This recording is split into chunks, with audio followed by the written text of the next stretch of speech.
Hi, I'm going to show you how to copy and paste without plagiarizing. All right, I have an article here that I've been reading called At Least 46 Dead in Latest Iraq Violence. As you can see, it's from CNN. And I have a document. Let's suppose I'm writing about Iraq's woes. Notice I have my header. All right, so before I do anything, I have to find something to copy and paste. So let's say, let me just come down here and I'll copy and paste this paragraph. I will copy. Now, before I do anything, I have to put quotation marks. Now I can paste. This is very important. Put those quotation marks before you paste. Now, on a Mac, what I'm doing is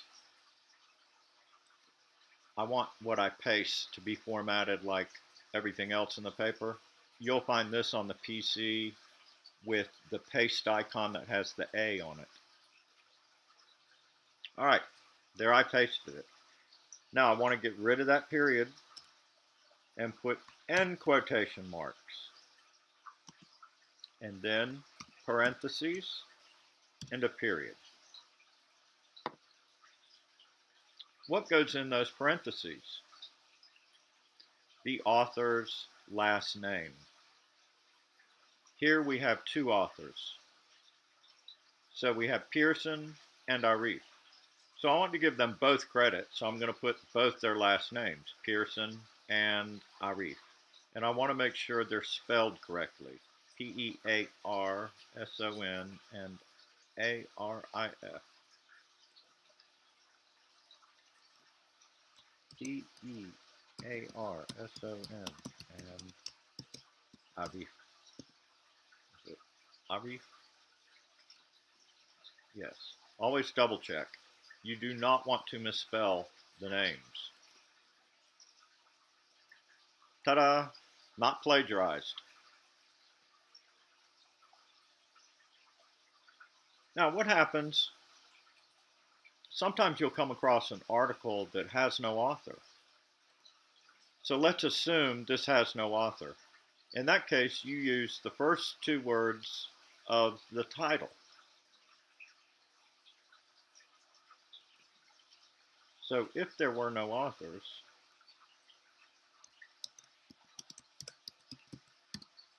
but you have to put quotation marks around it if it's part of the title to let your readers know there was no author. These are the first two words of the title.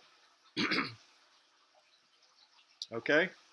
Pretty cut and dry, right? So let's try it again.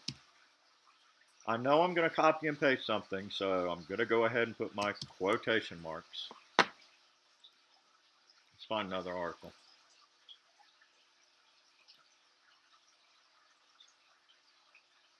All right. Let me find something to copy and paste. There we go.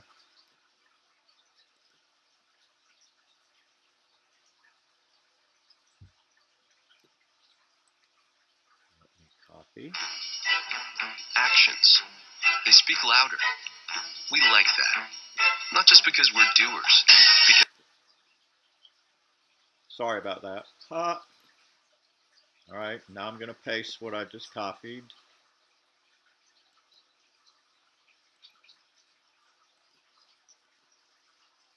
Remember, I'm going to get rid of that period and put quotation marks, and then my parentheses and a period. Now I need to go back and look for an author. There he is. His last name is Egan, E-G-A-N. E-G-A-N. That's how you copy and paste without plagiarizing. There's more to it, but if you follow these steps, it's the more academic way to do it with integrity. Thank you for your time and consideration.